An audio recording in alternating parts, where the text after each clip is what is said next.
Tout le monde croyait à sa fin de carrière. Pogba la pioche est de retour.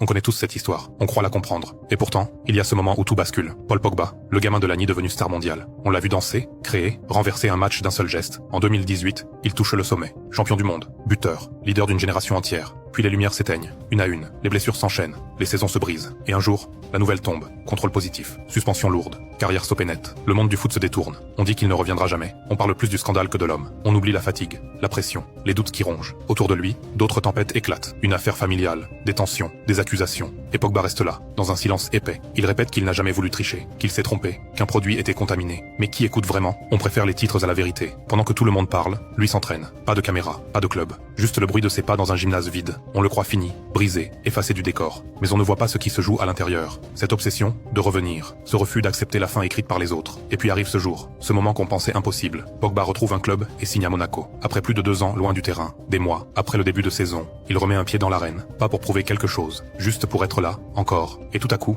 on comprend. Les carrières ne meurent pas toujours dans le silence. Parfois, elles renaissent dans l'ombre, portées par ceux qui refusent d'abandonner. Parce qu'au fond, on peut tout perdre, sauf la volonté de se relever.